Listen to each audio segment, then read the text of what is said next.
오늘 우리에게 주시는 하나님 말씀 함께 봅니다. 오늘 우리에게 주시는 하나님 말씀은 출애굽기 20장 12절입니다. 그러면 다 함께 읽습니다. 내 부모를 공경하라. 그리하면 내 하나님 여호와가 내게 준 땅에서 내 생명이 길리라. 아멘. 오늘 말씀의 제목은 다섯 번째 계명 부모를 공경하라입니다. 그러면 본문의 말씀을 통해서 함께 은혜 나누도록 하겠습니다. 오늘 말씀은 내 부모를 공경하라는 말씀으로 시작을 합니다. 여기서 이제 부모를 공경하라고 그렇게 되어 있는데 이 부모를 공경하라는 그 내용을 좀 더 자세하게 살펴보면 내 부모를 공경하라는 이 말은 정확하게 얘기하면 내 부모를 내 아버지를 공경하고 내 어머니를 공경하라는 그 말씀입니다. 내 아버지를 공경하고 내 어머니를 공경하라는 그 말씀은 아버지를 공경하는 것처럼 똑같이 어머니를 공경하라는 그런 말씀입니다.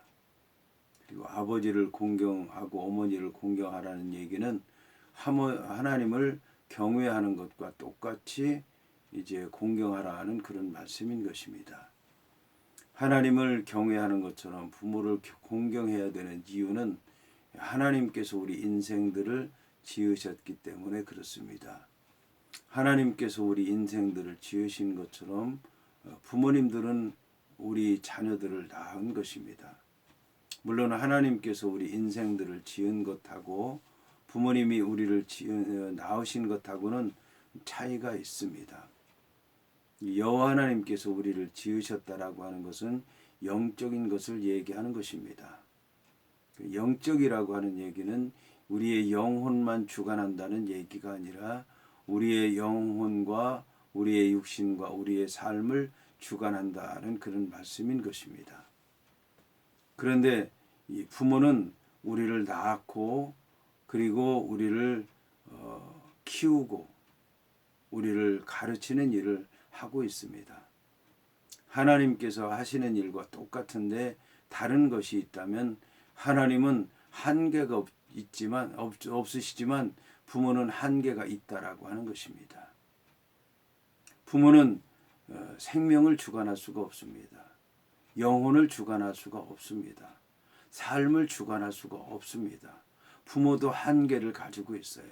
자기의 삶을 어떻게 하지를 못합니다. 자기의 생명을 어떻게 하지를 못합니다. 자기의 영혼을 어떻게 하지 못합니다. 그래서 우리를 낳았는데도 불구하고 한계가 있는 것입니다.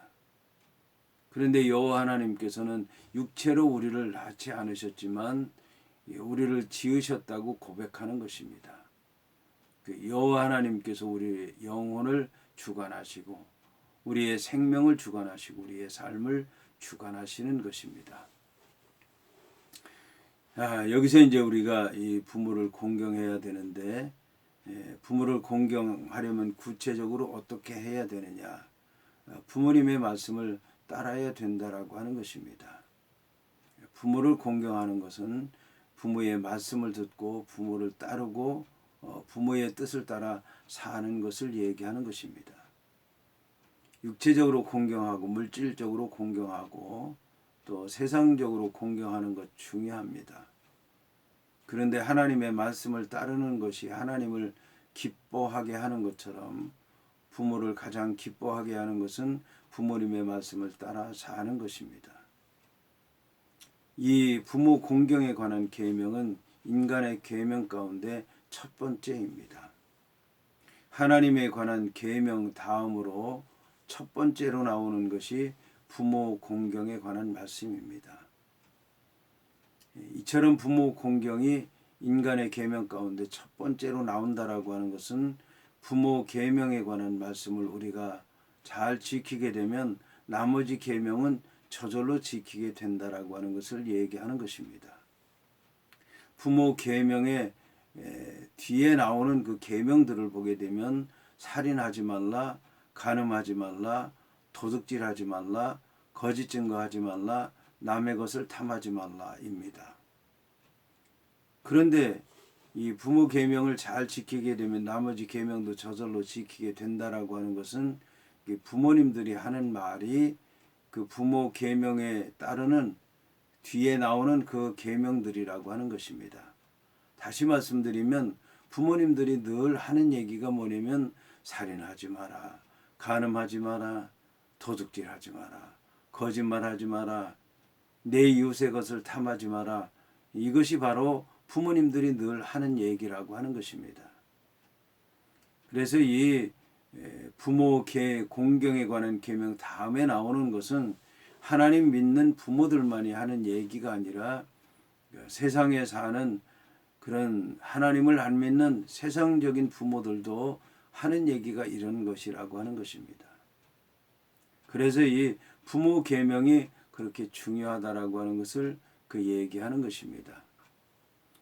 그런데 이 부모를 공경하라고 하는 이 계명을 지키게 되면 여호와 하나님께서 복을 주신다라고 말씀하고 있습니다. 그런데 이 복을 주시는 분이 어떤 분이시냐면 내 하나님 여호와라고 말씀하고 있습니다.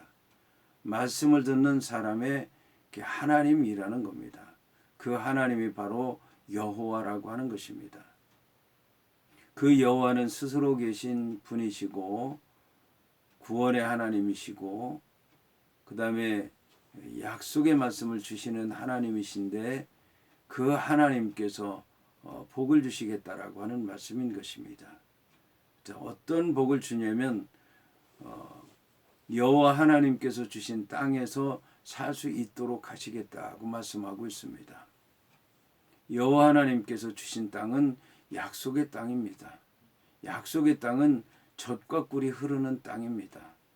젖과 꿀이 흐르는 땅에서 대대로 살 수 있도록 하시겠다고 하는 그 말씀인 것입니다.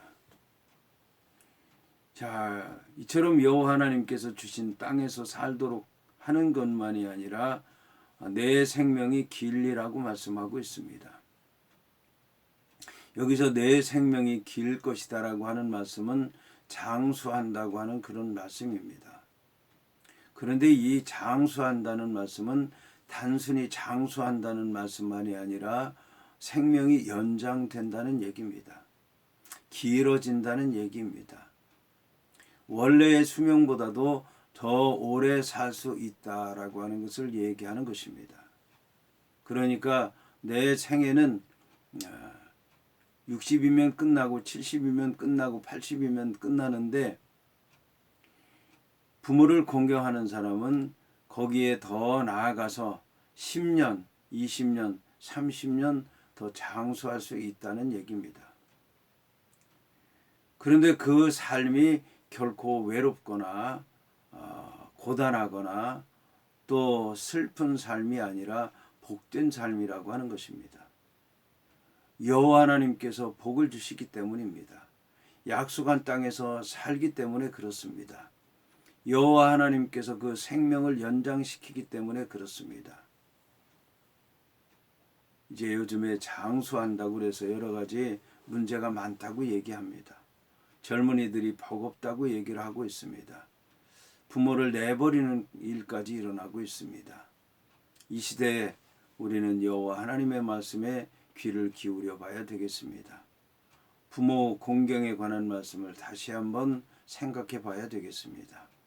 그래서 여호와 하나님의 뜻이라고 하는 것을 알아야 될 것이고 여호와 하나님께서 주신 복이 어떤 것인가 알아야 될 것이고 그 모든 것을 알므로 말미암아 주님이 약속하신 그 말씀 안에서 복을 누리면서 장수하시기를 주의 이름으로 축원을 드립니다.